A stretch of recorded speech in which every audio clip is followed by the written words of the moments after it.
നമസ്കാരം. 2012 ഫെബ്രുവരി 22 അന്നൊരു ബുധനാഴ്ചയാണ്. ജ്ഞാനമൂർത്തി ഡ്യൂട്ടി കഴിഞ്ഞ് ചെന്നൈയിലെ വണ്ടിക്കാരൻ സ്ട്രീറ്റിലെ വെള്ളാച്ചേരിയിലേക്ക് വന്നുകൊണ്ടിരിക്കുകയാണ്. അതൊരു ഹൗസിംഗ് കോളനിയാണ്. ആയിരക്കണക്കിന് വീടുകളുള്ള ആ ഹൗസിംഗ് കോളനി ഏകദേശം 25 കൊല്ലം മുമ്പാണ് സ്റ്റാർട്ട് ചെയ്തത്. രാത്രി ജ്ഞാനമൂർത്തി അങ്ങോട്ട് വരുമ്പോൾ മെയിൻ റോഡിൽ അയാളെ പോലീസ് തടഞ്ഞു. ഒരുപാട് പോലീസുകാർ വാഹനങ്ങൾ ഒതുക്കിയിട്ട് അവിടെ ബാരിക്കേഡുകൾ തീർത്തുകൊണ്ടിരിക്കുമ്പോഴാണ് ജ്ഞാനമൂർത്തി അവിടെ എത്തുന്നത്. ജ്ഞാനമൂർത്തിയെ തടുത്ത പോലീസ് ജ്ഞാനമൂർത്തിയോട് അതുവഴി പോകാൻ പറ്റില്ല എന്ന് വ്യക്തമാക്കി. ജ്ഞാനമൂർത്തി ഉടൻ തന്നെ അവിടെ നിന്ന് തിരിച്ച് ആ ഹൗസിംഗ് കോംപ്ലക്സിലെ മറുഭാഗത്തുള്ള റോഡിലൂടെ കറങ്ങിത്തിരിഞ്ഞ് അയാളുടെ വീട്ടിലെത്തി.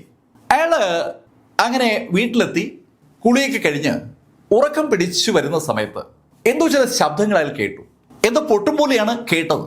ഉണർന്ന ജ്ഞാനമൂർത്തി എണീക്കണോ വേണ്ടിയോ എന്ന് അല്പനേരം ഒന്ന് ആലോചിച്ച് കിടക്കുമ്പോഴേക്കും പിന്നെ ശബ്ദമൊന്നും കേട്ടില്ല.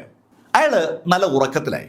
നേരം ഏതാണ്ട് പരപരാ വെളുക്കാറായപ്പോൾ ജ്ഞാനമൂർത്തി എണീറ്റ് അയാളുടെ വീടിന്റെ വാതിൽ തുറന്ന് പുറത്തേക്ക് നോക്കുമ്പോൾ അയാളുടെ വീടിന് മുന്നിലുള്ള ആ റോഡിൽ നിറയെ പോലീസ് വാഹനങ്ങളും പോലീസുകാരും മാധ്യമ പ്രവർത്തകരുടെ വാഹനങ്ങളും മാധ്യമ പ്രവർത്തകരൊക്കെ ഉണ്ട്. എന്താണ് സംഭവം എന്ന് ജ്ഞാനമൂർത്തിക്ക് ഒരു പിടിയില്ല.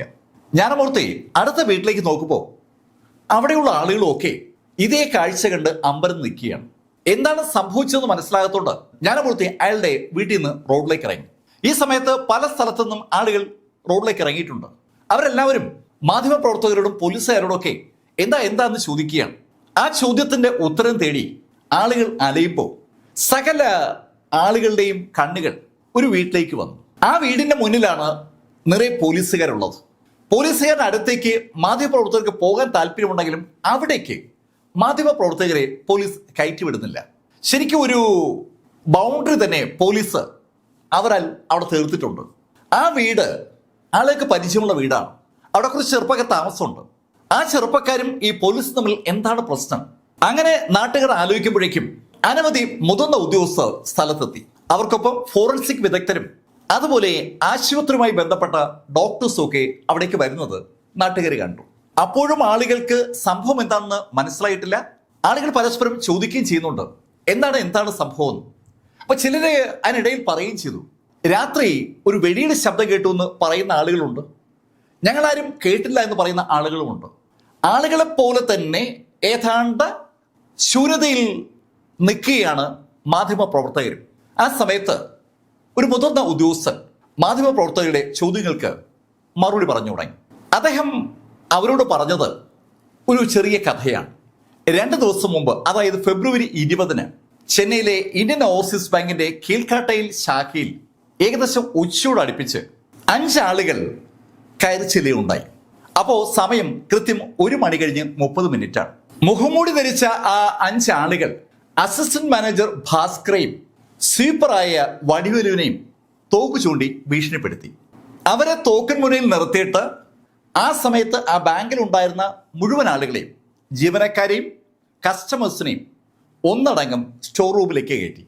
ആ ആളുകളെ മുഴുവൻ അവിടെ തടങ്കലിലാക്കിയതിന് ശേഷം അസിസ്റ്റന്റ് മാനേജറെ തോക്കിന്റെ മുന്നിൽ നിർത്തിക്കൊണ്ട് അവിടെ ഉണ്ടായിരുന്ന ക്യാഷ് എടുത്തതിന് ശേഷം ആ 5 അംഗ സംഘം അവിടുന്ന് പുറത്തുപോയി. ആ 5 അംഗ ടീം പുറത്തു പോകുന്നതിന് മുന്നേ ഈ മാനേജറെയും വടിവേലിനെയും കൂടി സ്ട്രോങ് റൂമിലാക്കി അടച്ചിരുന്നു. ആ 5 അംഗ ടീം പുറത്തു പോയി കഴിഞ്ഞ് ഏകദേശം ഒരു 10 മിനിറ്റ് കഴിഞ്ഞപ്പോൾ ആ ബാങ്കിൽ ഭക്ഷണം കഴിക്കാൻ പുറത്തു പോയിരുന്ന ശാന്തി എന്ന ജീവനക്കാരി തിരിച്ചു വരും. അവള് തിരിച്ചു വന്നപ്പോൾ ബാങ്കിൽ ആരുമില്ല. ശരിക്കും അമ്പരന്ന് പോയ ശാന്തി തുറന്നു കിടക്കുന്ന വാതിലിലൂടെ അകത്ത് കയറി അവിടേക്ക് നോക്കുമ്പോഴാണ് സ്ട്രോങ് റൂമിൽ നിന്ന് ഞരക്കം കേൾക്കുന്നത്. അവൾ ഓടി വന്ന് വാതിൽ തുറക്കുമ്പോൾ അകത്ത് സകല ജീവനക്കാരും ഉണ്ട്, അതുപോലെ കസ്റ്റമേഴ്സും ഉണ്ട്. ശാന്തി അവരോട് കാര്യം തിരക്കുമ്പോഴാണ് അവര് നടന്ന സംഭവം പറഞ്ഞത്. ആ ആളുകളുടെ മുഴുവൻ ഫോണുകൾ നേരത്തെ ആ ബാങ്കിൽ വന്ന ആ 5 അംഗ സംഘം പിടിച്ചെടുത്ത് ബാങ്കിൽ തന്നെയുള്ള മറ്റു സ്ഥലത്ത് വെച്ചിരിക്കുകയായിരുന്നു.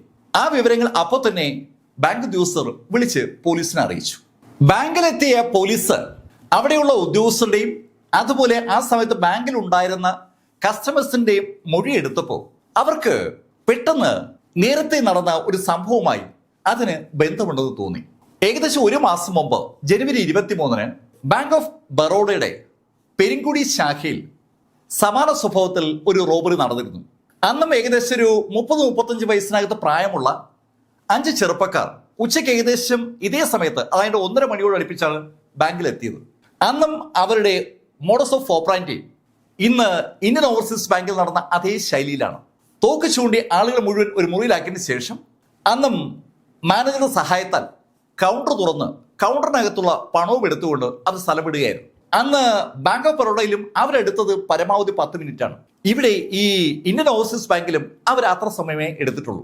ഈ 2 സ്ഥലത്തെയും മോഷണത്തിന് ഒരു പ്രത്യേകത കൂടിയുണ്ട്. ഈ 2 ബാങ്കിലും CCTV ഇല്ല. CCTV ഇല്ലാത്ത ബാങ്ക് നോക്കി തിരഞ്ഞെടുത്തിട്ടാണ് 2 സ്ഥലത്തും റോബറി നടത്തിയിരിക്കുന്നത്. 2 മോഷണവും നടന്നിരിക്കുന്നത് പട്ടാപ്പകലാണെങ്കിലും മോഷണത്തിന് തിരഞ്ഞെടുത്തിരിക്കുന്ന സമയമാണ് സർവ്വപ്രധാനം. കൃത്യം ഉച്ചയ്ക്ക് 1:30ക്കാണ് 2 ബാങ്കിലും മോഷ്ടാക്കൾ കയറിയത്. ആ സമയത്ത് ബാങ്കിൽ ഏതാണ്ട് ഓഫാണ്. ആളുകൾ തീരെ ഉണ്ടാകാത്ത സമയവുമാണ്. കസ്റ്റമേഴ്സ് ഇല്ലാത്ത, ജീവനക്കാരിൽ പലരും ഭക്ഷണം കഴിക്കാനായി പുറത്തു പോയിരിക്കാൻ സാധ്യതയുള്ള സമയം നോക്കി ആ റോബേഴ്സ് തിരഞ്ഞെടുത്തിരിക്കുകയാണ്. 2 ബാങ്കിലെയും ആളുകളിൽ നിന്ന് മൊഴി എടുത്ത പോലീസ് അവരുടെ സഹായത്തോടു കൂടി അവരുടെ ഓർമ്മയുടെ അടിസ്ഥാനത്തിൽ മോഷ്ടാക്കളുടെ രേഖാചിത്രങ്ങൾ വരച്ചു. 2 സ്ഥലത്തും മോഷ്ടാക്കൾ മുഖംമൂടി ധരിച്ചിരുന്നത് കൊണ്ട് വ്യക്തമായ ഒരു രേഖാചിത്രം വരച്ചുണ്ടാക്കാൻ ബുദ്ധിമുട്ടാണ്. എന്നിട്ടും ആളുകൾ നൽകിയ ഇൻഫർമേഷൻ അനുസരിച്ച് പുരുകവും മൂക്കിന്റെ അളവും ചെവിയൊക്കെ വളരെ ഭംഗിയായി തന്നെ വരച്ച് ഒരു ചിത്രം ഏതാണ്ട് വ്യക്തമായി വരച്ചെടുത്തു. അതേ സമയത്ത് തന്നെ ഈ മോഷ്ടാക്കൾ അതിവേഗം സ്ഥലം വിട്ടിരിക്കാൻ സാധ്യതയുള്ളതുകൊണ്ട് അവർ വന്നത് വാഹനത്തിലാണെന്ന് പോലീസിന് വ്യക്തമായും ഒരു ഉറപ്പുണ്ട്. ആ ഉറപ്പിന്റെ അടിസ്ഥാനത്തിൽ ഈ ഇന്ത്യൻ ഓവർസീസ് ബാങ്കിന്റെ ആ ശാഖയിൽ അന്ന് ഉച്ചയ്ക്ക് വന്നിരിക്കാൻ സാധ്യതയുള്ള വാഹനങ്ങൾ ആ സ്ഥലത്തിന് സമീപത്തുള്ള ആളുകളുടെ സഹായത്താൽ കണ്ടുപിടിക്കാനുള്ള ഒരു ശ്രമവും പോലീസ് തുടങ്ങി. വാഹനം എന്തായാലും ഉപയോഗിച്ചിരിക്കുമെന്ന് പോലീസിന് ഉറപ്പാണ്. അങ്ങനെ പോലീസ് തിരക്കിപ്പോൾ ഒരു മാരുതി വാൻ ഉച്ചയോട് അടുപ്പിച്ച് ഇന്ത്യൻ ഓവർസീസ് ബാങ്കിന്റെ സമീപത്തു കൂടി പോകുന്നതായി കണ്ടുവെന്ന് ചില ആളുകളൊക്കെ പോലീസിന് മൊഴി നൽകി. ആ മാരുതി കാറ് അതിനു മുമ്പ് ബാങ്ക് ഓഫ് ബറോഡയുടെ പെരിങ്കുടി ശാഖയുടെ സമീപത്ത് കണ്ടോ എന്നൊരു സംശയം സ്വാഭാവികമായും ഈ സമയത്താണ് പോലീസിന് ഉണ്ടാകുന്നത്. പോലീസ് അവിടെയും ആളുകളോട് ആ കാര്യം തിരക്കാൻ ശ്രമിച്ചെങ്കിലും 1 മാസം കഴിഞ്ഞതുകൊണ്ട് ആളുകളിൽ നിന്ന് പോലീസിന് വ്യക്തമായ മറുപടി ഒന്നും കിട്ടിയില്ല. പക്ഷെ അവിടെയും പോലീസിന് അറിയാം ഒരു കാറ് ഉപയോഗിച്ച് തന്നെയായിരിക്കും ആ റോബേഴ്സ് ബാങ്ക് ഓഫ് ബറോഡയുടെ ആ പെരിങ്കുടി ശാഖയിൽ വന്നതും തിരിച്ചുപോയതും. എന്തായാലും ഈ വിവരങ്ങളുടെ അടിസ്ഥാനത്തിൽ പോലീസ് കാറ് കണ്ടുപിടിക്കാനുള്ള ഒരു ശ്രമം ആരംഭിച്ചു. ഇത് സംഭവിക്കുന്നത് ഫെബ്രുവരി 20 പകലാണ്. 2 ബാങ്കിലും കൂടി 33 ലക്ഷം രൂപയാണ് കളവ് പോയിരിക്കുന്നത്. പോലീസിന്റെ അന്വേഷണ സംഘം പല ടീമായി തിരിഞ്ഞ് ഈ റോബേഴ്സിനെ കണ്ടുപിടിക്കാനുള്ള ഒരു ശ്രമം ആരംഭിക്കുന്നത് ഫെബ്രുവരി 20 വൈകുന്നേരത്തോടു കൂടിയാണ്. 21 പകലായപ്പോൾ തന്നെ ഏകദേശം വ്യക്തതയുള്ള ഒരു രേഖാചിത്രം പോലീസിന് വരച്ചു കിട്ടി. ആ രേഖാചിത്രവുമായി പോലീസ് ഈ ഇന്ത്യൻ ഓവർസീസ് ബാങ്കിന്റെ ആ മോഷണം നടന്ന ശാഖയ്ക്ക് സമീപമുള്ള കടകളിലും പരിസരത്തുമൊക്കെ ആളുകളെ കൊണ്ടുവന്ന് കാണിച്ച് അത് ആരാണെന്ന് അറിയാമെന്ന് ചോദിച്ചു തുടങ്ങി. അങ്ങനെ ആ ചോദ്യം ചെയ്യൽ അങ്ങനെ നടന്നു വരുമ്പോഴാണ് സമീപത്തുള്ള മറ്റ് ബാങ്കുകളിലുമൊക്കെ പോലീസിന്റെ അന്വേഷണം എത്തി. അങ്ങനെ എത്തിയപ്പോഴാണ് ശരിക്കും അമ്പരപ്പിക്കുന്ന ഒരു ദൃശ്യം പോലീസിന് കിട്ടിയത്. CCTV വിഷ്വലുള്ള ഒരു ബാങ്കിൽ ആ രേഖാചിത്രത്തോട് സാമ്യമുള്ള ഒരു ചെറുപ്പക്കാരന്റെ വിഷ്വൽ പതിഞ്ഞിട്ടുണ്ട്. പോലീസ് ആ വിഷ്വൽ എടുത്തു. ആ വിഷ്വലിൽ കാണുന്ന ചെറുപ്പക്കാരനും രേഖാചിത്രത്തിൽ കാണുന്ന ചെറുപ്പക്കാരനും ഒരാളാണെന്ന് വ്യക്തമാകുന്ന ശൈലിയിലുള്ള സാമ്യം പോലീസ് കണ്ടതും 22-ാം തീയതി, അതായത് ബുധനാഴ്ച, പോലീസ് ആ വിഷ്വൽ സോഷ്യൽ മാധ്യമങ്ങൾ വഴിയും TV ചാനലുകൾ വഴിയും പുറത്തുവിട്ടു. പോലീസ് കമ്മീഷണർ ഇത്രയും കാര്യങ്ങൾ പറഞ്ഞതിന് ശേഷം പത്രക്കാരെയും അതുപോലെ നാട്ടുകാരെയും നിശബ്ദനായി ഒരു നിമിഷം നോക്കി നിന്നതിന് ശേഷം അവരോട് പറഞ്ഞു, ആ വിഷ്വൽ ഞങ്ങൾ ചാനലുകളിലും സോഷ്യൽ മാധ്യമങ്ങളിലും പ്രചരിപ്പിച്ചതിന് ശേഷം ആരിൽ നിന്നെങ്കിലും ഇൻഫർമേഷൻ കിട്ടുമോ എന്നറിയാനായി വെയിറ്റ് ചെയ്യുമ്പോൾ ഞങ്ങൾക്ക് ഇന്നലെ രാത്രി ഏകദേശം 9 മണിയോടുകൂടി ഒരു കോള് ലഭിച്ചു. ആ കോള് വന്നത് ഈ കോളനിയിൽ നിന്നാണ്. ഈ കോളനിയിൽ ഒരു വീട്ടിൽ ആ ചെറുപ്പക്കാരൻ താമസിക്കുന്നുണ്ടെന്നാണ് കോള് വിളിച്ചയാള് ഞങ്ങളോട് പറഞ്ഞത്. ബാങ്ക് റോബറിയുമായി ബന്ധപ്പെട്ട് എന്തെങ്കിലും ഇൻഫർമേഷൻ കിട്ടുമോ എന്നറിയാനായി കണ്ണിൽ എണ്ണയൊഴിച്ച് കാത്തിരിക്കുകയായിരുന്നു ഞങ്ങൾക്ക് ലഭിച്ച ഇൻഫർമേഷൻ അടിസ്ഥാനത്തിൽ രാത്രിയോടുകൂടി ഞങ്ങൾ ഈ കോളനിയിലെത്തി. ഈ കോളനിയിൽ ഞങ്ങൾക്ക് പരിശോധിക്കേണ്ട വീടിന് സമീപം ഞങ്ങൾ എത്തുമ്പോൾ പെട്ടെന്ന് ആ വീട്ടിലെ ലൈറ്റുകൾ അടഞ്ഞു, ജനാലകൾ അടയ്ക്കപ്പെടുകയും ചെയ്തു. ഞങ്ങൾ വാതിൽ തട്ടി വിളിച്ച് സംസാരിക്കുമ്പോൾ അകത്തുനിന്ന് അതിന് മറുപടി കിട്ടി. ഞങ്ങൾ സംസാരിച്ചപ്പോൾ ഒരു കാര്യം ഞങ്ങൾക്ക് മനസ്സിലായി. ആ വീട്ടിൽ ആ ചെറുപ്പക്കാരൻ മാത്രമല്ല ഉള്ളത്, അകത്ത് വേറെ ആളുകളുണ്ട്. ഞങ്ങൾ ഏകദേശം 1 മണിക്കൂറോളം അവരോട് സംസാരിച്ച് നോക്കിയായിരുന്നു. ഞങ്ങൾക്ക് അവരിൽ നിന്ന് ചില കാര്യങ്ങൾ അറിയാൻ വേണ്ടി വാതിൽ തുറക്കണമെന്നാണ് ഞങ്ങൾ അവരോട് ആവശ്യപ്പെട്ടത്. പക്ഷെ അവര് വാതിൽ തുറന്നില്ല. അതിനു പകരം ഏകദേശം 1 മണിയോടടുപ്പിച്ച് അവർ ജനാല തുറന്ന് ഞങ്ങൾക്ക് നേരെ നിറയൊഴിക്കുകയായിരുന്നു. അങ്ങനെയാണ് ഷൂട്ട് ഔട്ട് ഉണ്ടായത്. 30നും 35 വയസ്സിനും ഇടയിൽ പ്രായമുള്ള 5 ചെറുപ്പക്കാരാണ് ആ മുറിയിൽ ഉണ്ടായിരുന്നത്. ഒരു ഒറ്റ ബെഡ്റൂം അപ്പാർട്ട്മെന്റ് ആണ്. ഞങ്ങൾക്ക് നേരെ അവർ നിറയൊഴിച്ചപ്പോൾ ഞങ്ങളുടെ 2 ഇൻസ്പെക്ടേഴ്സ് വെടിയേറ്റ് വീണിരുന്നു. അവരെ ഹോസ്പിറ്റലിൽ അഡ്മിറ്റ് ചെയ്തിരിക്കുകയാണ്. ഞങ്ങൾ തിരിച്ചു വെടിവെച്ചതിന്റെ ഫലമായിട്ട് ആ 5 റോബേഴ്സും കൊല്ലപ്പെട്ടു. 5 റോബേഴ്സും കൊല്ലപ്പെട്ടു എന്ന് കമ്മീഷണർ പറഞ്ഞപ്പോൾ ശരിക്കും പത്രക്കാർക്കും ഈ കഥ കേട്ടുകൊണ്ട് നിൽക്കുന്ന ആളുകൾക്കും വല്ലാത്തൊരു അമ്പരപ്പുണ്ടാവുകയാണ്. രാത്രി എന്തോ ചില ശബ്ദം കേട്ടു എന്ന് ചിലർക്കൊക്കെ തോന്നുന്നുണ്ട്. പക്ഷെ ഒരു ഷൂട്ട് ഔട്ടിന്റെ ശബ്ദമായി ആ സമയത്ത് അവർക്കത് തോന്നിയിരുന്നില്ല. ഇപ്പൊ ഇതാ പോലീസ് പറയുന്നു അതിശക്തമായ ഷൂട്ട് ഔട്ടാണ് നടന്നതെന്ന്. അങ്ങോട്ടും ഇങ്ങോട്ടും നടന്ന വെടിവെപ്പിൽ ആ കൊള്ളക്കാർ കൊല്ലപ്പെട്ടിരിക്കുകയാണ്. ആ 5 പേരും എത്തിയിരിക്കുന്നത് വെസ്റ്റ് ബംഗാളിൽ നിന്നാണ്. അവരുടെ കയ്യിൽ ഡ്രൈവിംഗ് ലൈസൻസുകളുണ്ട്. ആ ഡ്രൈവിംഗ് ലൈസൻസുകൾ അവരെടുത്തിരിക്കുന്നത് വെസ്റ്റ് ബംഗാളിൽ നിന്നാണെങ്കിലും അതിൽ 4 പേരുടെ പേരുകൾ ശ്രദ്ധിക്കുമ്പോൾ അവർ ബീഹാറികളാണെന്ന് സംശയമുണ്ട്. കമ്മീഷണർ അദ്ദേഹം ഇതുവരെ അന്വേഷിച്ച് കണ്ടെത്തിയ കാര്യങ്ങളൊക്കെയാണ് പത്രക്കാരോട് പങ്കുവയ്ക്കുന്നത്. ആ 5 പേരിൽ ഒരാൾ ചെന്നൈയിൽ എഞ്ചിനീയറിംഗ് പഠിക്കുന്ന ഒരു വിദ്യാർത്ഥിയും കൂടിയാണ്. കമ്മീഷണർ ആ കാര്യവും പത്രക്കാരോട് പങ്കുവച്ചു. കമ്മീഷണർ ഇത്രയും പറഞ്ഞപ്പോൾ പത്രക്കാർ ചോദിച്ചു, സർ അവിടെ പരിശോധന നടത്തിയപ്പോൾ എന്തെങ്കിലും കിട്ടിയായിരുന്നോ? ഞങ്ങൾക്ക് അവിടെ നിന്ന് 14 ലക്ഷം രൂപയും 5 പിസ്റ്റളും 2 റിവോൾവറും കിട്ടി. ഇത്രയും കാര്യങ്ങൾ കമ്മീഷണർ പറയുമ്പോഴേക്കും ഇൻക്വസ്റ്റ് നടപടികളൊക്കെ പൂർത്തീകരിച്ച് ആ ഡെഡ് ബോഡികൾ പുറത്തേക്ക് കൊണ്ടുവരാനുള്ള നടപടികൾ തുടങ്ങിക്കഴിഞ്ഞിരുന്നു. ആളുകളും മാധ്യമപ്രവർത്തകരും പോലീസുകാരും ഒക്കെ അങ്ങനെ കാത്തു നിൽക്കുമ്പോൾ ആ 5 ഡെഡ് ബോഡി പുറത്തേക്ക് വന്നു. ആ ഡെഡ് ബോഡിയെ പുതയ്ക്കാനുള്ള ഷീറ്റുകൾ ആ വീടിന്റെ നേരെ എതിർഭാഗത്ത് താമസിക്കുന്ന യശോദ എന്ന സ്ത്രീയാണ് കൊടുത്തത്. അവരുടെ വീട്ടിലെ ഷീറ്റൊക്കെയാണ് അവര് പോലീസിന് കൊടുത്തത്. ആ ഷീറ്റുകൾ പുതച്ചിട്ടാണ് ആ 5 ഡെഡ് ബോഡിയും ആംബുലൻസിലേക്ക് കയറ്റിയത്. ഈ വാർത്ത ആ നിമിഷം തന്നെ ചാനലുകൾ ബ്രേക്ക് ചെയ്തു. ചെന്നൈയിൽ ബാങ്ക് റോബറിയെ ഫോളോ ചെയ്ത പോലീസ് ആ 5 കൊള്ളക്കാരെയും വെടിവെച്ച് കൊന്നു എന്നുള്ള വാർത്ത ഒരു വല്ലാത്ത സെൻസേഷണൽ വാർത്തയായി മാറി. ആ വാർത്ത വന്നത് 23-ന് പകലാണ്, വ്യാഴാഴ്ച. ആ വാർത്ത വന്നതിന് ശേഷം സ്വാഭാവികമായിട്ടും ആ വാർത്തയ്ക്ക് കാരണമായ ആ ഹൗസിംഗ് ഓർഡറിൽ അതിനെക്കുറിച്ച് കാര്യമായ ചർച്ച നടക്കുകയാണ്. തലേദിവസം രാത്രിയിൽ 5 ആളുകളെ പോലീസ് എൻകൗണ്ടറിൽ കൊലപ്പെടുത്തിയ ആ ഷൂട്ട് ഔട്ട് ഞങ്ങളാരും അറിഞ്ഞില്ലല്ലോ, ഞങ്ങളാരും കേട്ടില്ലല്ലോ എന്ന് പറയുന്ന ആളുകളുടെ എണ്ണം ഒരുപാടുണ്ട്. ചിലരൊക്കെ ടപ് ടപ് എന്ന ശബ്ദം രാത്രിയിൽ ഉറക്കത്തിൽ കേട്ടതുപോലെ തോന്നിയെന്ന് പറഞ്ഞു. അപ്പോഴാണ് ജ്ഞാനമൂർത്തി അയാൾ കണ്ട കാര്യം പറഞ്ഞത്. രാത്രി ഏകദേശം 11:30 മണിയോടുകൂടി അയാൾ ആ ഹൗസിംഗ് കോളനിയിലേക്ക് വരുമ്പോൾ അയാളെ പോലീസ് തടഞ്ഞ കാര്യം അയാൾ ആളുകളോടൊക്കെ പറഞ്ഞു. പോലീസ് പറയുന്ന അനുസരിച്ചാണെങ്കിൽ ശരിക്കും 12 മണിയോടുകൂടിയാണ് അവര് കോളനിക്കുള്ളിൽ എത്തിയത്. പക്ഷെ 11:30 തന്നെ പോലീസ് ജ്ഞാനമൂർത്തിയെ തടഞ്ഞു എന്നാണ് ജ്ഞാനമൂർത്തി പറയുന്നത്. അപ്പോഴാണ് യശോദ മറ്റൊരു കാര്യം പറഞ്ഞത്. ഈ വെടിവെപ്പ് നടന്ന ആ വീടിന് നേരെ എതിർഭാഗത്ത് താമസിക്കുന്ന യശോദ പറയുന്നത് 10 മണി കഴിഞ്ഞപ്പോഴേ പോലീസ് അവിടെ എത്തിയെന്നാണ്. പോലീസിന്റെ ഭാഷ്യമനുസരിച്ച് പോലീസ് 12 മണിക്കേ എത്തിയിട്ടുള്ളൂ. സ്വാഭാവികമായിട്ടും ഈ വിഷയം പെട്ടെന്ന് തന്നെ ഒരു ചർച്ചയ്ക്ക് വിധേയമാവുകയാണ്. ആ ചർച്ച ഓട്ടോമാറ്റിക്കായിട്ട് സോഷ്യൽ മാധ്യമങ്ങളിലേക്ക് കടന്നു.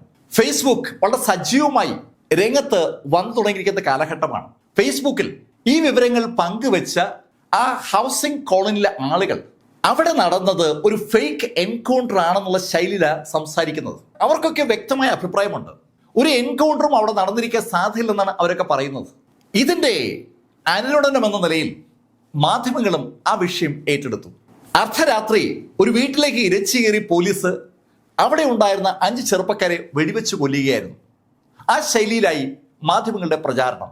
ശക്തമായ മാധ്യമ വിചാരണ പോലീസിന്റെ ആ എൻകൗണ്ടറിനെ കുറിച്ച് ഉണ്ടായതും ഒരുപാട് മനുഷ്യാവകാശ പ്രവർത്തകർ രംഗത്തെത്തി. മനുഷ്യ അവകാശ പ്രവർത്തകരുടെ ഒരു വൻ നിര തന്നെ ചെന്നൈയിലുണ്ട്. അവരിൽ ഒരു നല്ല ടീം ഈ വെളാച്ചേരി ഹൗസിംഗ് കോംപ്ലക്സിലേക്ക് വന്നു. ആയിരക്കണക്കിന് വീടുകളുള്ള ഒരു കൂറ്റൻ ഹൗസിംഗ് കോംപ്ലക്സ് ആണ്. അവിടേക്ക് ആ മനുഷ്യാവകാശ പ്രവർത്തകർ വന്നപ്പോൾ പോലീസ് അവരെ തടുത്തു. ഒരു കാരണവശാലും ആ മനുഷ്യാവകാശ പ്രവർത്തകരെ എൻകൗണ്ടർ നടന്ന ആ ഏരിയയിലേക്ക് കടത്തിവിടില്ല എന്ന് പോലീസ് പറഞ്ഞതും തർക്കമായി. വിവരം പറഞ്ഞ് മാധ്യമങ്ങളെല്ലാം സ്ഥലത്തെത്തുകയും മാധ്യമങ്ങൾ അത് ലൈവായി ടെലികാസ്റ്റ് ചെയ്ത് തുടങ്ങിയോടുകൂടി കഥ ആകെ മാറി മറിയുകയാണ്. പോലീസ് എന്തിന് ആ സ്പോട്ടിൽ പരിശോധിക്കുന്നതിൽ നിന്ന് മനുഷ്യാവകാശ പ്രവർത്തകരെ തടയുന്നു? ആ ചോദ്യം ഉന്നയിക്കപ്പെട്ടതും അവസാനം ഉന്നത ഉദ്യോഗസ്ഥരുടെ ഇടപെടലിന്റെ അടിസ്ഥാനത്തിൽ തിരഞ്ഞെടുക്കപ്പെട്ട മനുഷ്യാവകാശ പ്രവർത്തകർക്ക് ആ വീട്ടിൽ പരിശോധന നടത്താനുള്ള ഒരു അനുവാദം പോലീസ് കൊടുത്തു. സ്വാഭാവികമായിട്ടും ആ ടീം ആ വീട്ടിലേക്ക് വന്നു. അവര് ആ വീടിനകത്തേക്ക് കയറുമ്പോഴാണ് അവര് പോലും ഞെട്ടിപ്പോകുന്നത്. ശരിക്കും ആ വീട് പോലീസിന്റെ ഒരു നിരീക്ഷണത്തിലും അധീനതയിലുമുള്ള ഒരു പ്ലേസാണ്. അവിടേക്ക് ആരെയും കടക്കാൻ സാധാരണഗതിയിൽ അനുവദിക്കുന്നതല്ല. വൻതോതിലുള്ള പ്രശ്നം ഉണ്ടായപ്പോഴാണ് അവിടേക്ക് കടക്കാൻ സമൂഹത്തിൽ ചില സ്വാധീനങ്ങളുള്ള ആളുകൾക്ക് അനുവാദം കിട്ടിയത്. അവർ ആ മുറിയിലേക്ക് കടക്കുമ്പോൾ അവര് ആദ്യം നോക്കിയത് ഒരു എൻകൗണ്ടർ അവിടെ നടന്നോ ഇല്ലയോ എന്നാണ്. അകത്തുനിന്നും പുറത്തുനിന്നും വെടിയുണ്ടകൾ ആ ജനാലകളിലൂടെ ഇരച്ചു കയറുമ്പോൾ സ്വാഭാവികമായും സംഭവിക്കേണ്ട ഒരു കാര്യം അവിടെ കാണുന്നില്ല. വെടിയുണ്ടകൾ ജനാലയിൽ ഇടിക്കണം, ജനാലയ്ക്കകത്തുകൂടി വെടിയുണ്ടകൾ അകത്തേക്ക് കയറണം, ആ വെടിയുണ്ടകൾ ചുവരിൽ തറയ്ക്കണം. ചുവരിൽ വെടിയുണ്ട തറച്ചതിന്റെ ഒരു ലക്ഷണവും കാണുന്നില്ല. ചുവരിൽ വെടിയുണ്ട തറച്ചതിന്റെ ഒരു ലക്ഷണവും കാണാതെ വന്നപ്പോൾ സ്വാഭാവികമായും അക്കാര്യം ആ മനുഷ്യാവകാശ പ്രവർത്തകർ പുറത്തിറങ്ങി നാട്ടുകാരോടും മാധ്യമങ്ങളോടും പറഞ്ഞു. മാധ്യമങ്ങളും ആ മനുഷ്യാവകാശ പ്രവർത്തകർക്കൊപ്പം ആ വീടിനകത്തേക്ക് കയറി ആ വിഷ്വലുകൾ ഒപ്പിയെടുത്തിട്ടുണ്ട്. ഒരു എൻകൗണ്ടർ നടന്നിരിക്കാനുള്ള ഒരു സാധ്യതയും അതിനകത്ത് കാണാതെ വന്നതും അത് ഒരു വലിയ വിഷയമായി മാറി. പോലീസ് പറയുന്നത് ആ ജനാലകളും അടച്ച് ലൈറ്റും അണച്ച ആ ചെറുപ്പക്കാർ പോലീസിന് നേരെ നിരന്തരം നിറയൊഴിച്ചപ്പോൾ പോലീസ് തിരിച്ച് നിറയൊഴിക്കായിരുന്നു. ആ നിറയൊഴിക്കലിന്റെ അവസാനം പോലീസ് മുൻവാതിൽ തകർത്ത് അകത്ത് കയറി അവരെ ഷൂട്ട് ചെയ്യായിരുന്നു എന്നാണ്. ഷൂട്ട് ചെയ്യപ്പെട്ട ആ ആളുകളുടെ കയ്യിൽ നിന്ന് 5 പിസ്റ്റളുകളും 2 റിവോൾവറും പോലീസ് കണ്ടെടുക്കുകയും ചെയ്തു എന്നൊക്കെയാണ് പോലീസിന്റെ ഭാഷ്യം. അവർക്കൊപ്പം ഉണ്ടായിരുന്ന ബാഗിൽ നിന്ന് 14 ലക്ഷം രൂപയും പോലീസ് കളക്ട് ചെയ്തു. ഇതൊക്കെ പോലീസ് നേരത്തെ പത്രസമ്മേളനത്തിൽ സൂചിപ്പിച്ച കാര്യങ്ങളാണ്. പക്ഷേ ആ മുറിക്കകം പോലീസ് പറയുന്ന കാര്യങ്ങൾക്ക് അനുയോജ്യമായ ഒരു പശ്ചാത്തലമല്ല കാണിക്കുന്നത്. മനുഷ്യാവകാശ പ്രവർത്തകരും മാധ്യമങ്ങളും ഈ വിവരം ആ ശൈലിയിൽ റിപ്പോർട്ട് ചെയ്തതും പോലീസിന്റെ ആ എൻകൗണ്ടറിനെ കുറിച്ച് പലതരത്തിലുള്ള അഭ്യൂഹങ്ങളും ഉണ്ടായി. ശരിക്കും അവിടെ കൊല്ലപ്പെട്ട ആളുകൾ നിരപരാധികളാണോ കുറ്റക്കാരാണോ എന്ന് ആർക്കും പറയാൻ വയ്യ. ഒരു കാര്യം മാത്രമാണ് ആളുകളെല്ലാം സൂചിപ്പിക്കുന്നത്. പോലീസ് പറയുന്നത് പോലെ അവിടെ ഒരു വെടിവെപ്പൊന്നും നടന്നിട്ടില്ല. ആ വാതിൽ പോലീസ് തള്ളി തുറന്നാണോ അകത്തുനിന്ന് തുറന്നു കൊടുത്താണോ എന്ന് പോലും വ്യക്തമല്ല. അകത്തുനിന്ന് തുറന്നു കൊടുത്തതാണെങ്കിൽ അകത്തേക്ക് കയറിയ പോലീസ് ആ 5 പേരെയും വെടിവെച്ച് കൊല്ലുകയായിരുന്നു. അവർ തിരിച്ച് വെടിവെച്ചതിന്റെ ഒരു ലക്ഷണവും കാണാനില്ല. എൻകൗണ്ടർ എന്ന് പറയാവുന്ന ശൈലിയിൽ ഒന്നും ആ മുറിയിലില്ല. 5 ആളുകളെ അവർ കുറ്റം ചെയ്താലും ഇല്ലെങ്കിലും അവരെ ശിക്ഷിക്കാൻ പോലീസിന് എന്താണ് അധികാരം? അവർ കുറ്റം ചെയ്തോ ഇല്ലയോ എന്ന് പ്രൂവ് ചെയ്യപ്പെടേണ്ടത് കോടതിയിലാണ്. അവരുടെ മേൽ കുറ്റം ആരോപിക്കുമ്പോൾ ആ കുറ്റം പോലീസിന്റെ ഭാഗമായി നിന്ന് പ്രോസിക്യൂഷൻ കോടതിയിൽ പ്രൂവ് ചെയ്യണം. അതൊന്നും ഉണ്ടാകാതെ പോലീസ് തന്നെ ശിക്ഷ വിധിക്കുകയാണെങ്കിൽ പിന്നെ ഈ കോടതിക്ക് എന്തിന്? ആ ഒരു ചോദ്യമാണ് മനുഷ്യാവകാശ പ്രവർത്തകരും മാധ്യമങ്ങളൊക്കെ ഉന്നയിച്ചത്. പ്രശ്നം അങ്ങ് കത്തിക്കയറി. ചെന്നൈയിൽ ഇതുമായി ബന്ധിപ്പിച്ച് അങ്ങോട്ടും ഇങ്ങോട്ടും അഭിപ്രായങ്ങൾ പറയുന്ന രാഷ്ട്രീയക്കാരും ഉണ്ടായി. ഗവൺമെന്റിനെ അതിനിശ്ചിതമായി പ്രതിപക്ഷം വിമർശിച്ചു തുടങ്ങി. ശരിക്കും ഗവൺമെന്റ് ഏതാണ്ട് കോർണർ ചെയ്യപ്പെടുന്ന പോലെയായി. ആ എൻകൗണ്ടറിനെ ന്യായീകരിക്കാൻ കഴിയുന്ന ശൈലിയിലുള്ള തെളിവുകളൊന്നും പോലീസിന് ഹാജരാക്കാൻ പറ്റാതെ വന്നതും ഒരു ജുഡീഷ്യൽ അന്വേഷണത്തിന് ഉത്തരവിടുവാൻ സർക്കാർ നിർബന്ധിതമായി. കേസ് ഇതിനിടയിൽ കോടതിയിൽ എത്തിയിട്ടുണ്ട്.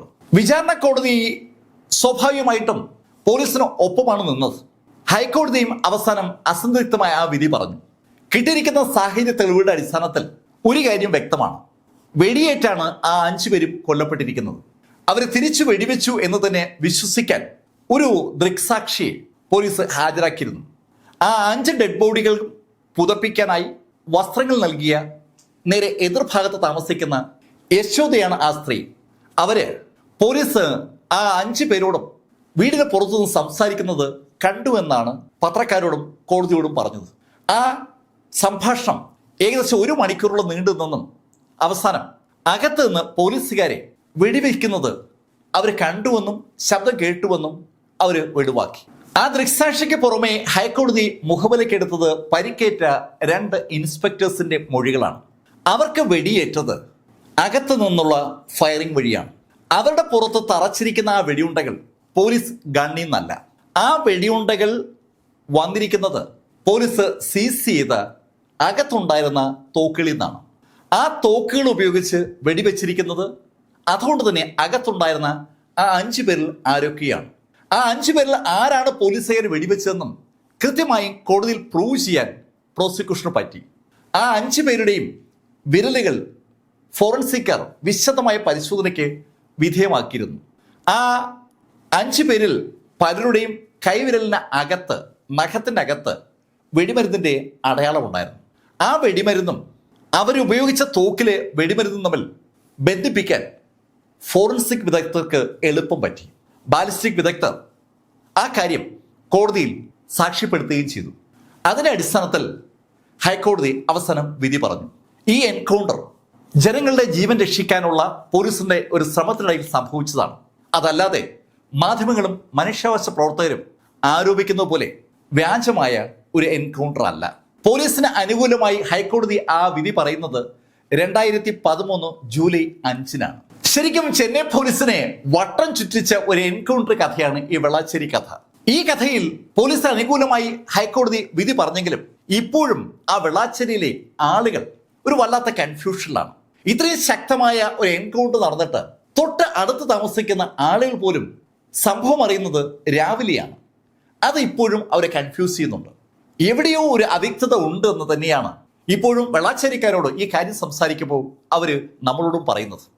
ഈ കഥ നിങ്ങളോട് സൂചിപ്പിച്ചത് എം ലൈഫിൽ നിന്ന് BS ചന്ദ്രമോഹൻ.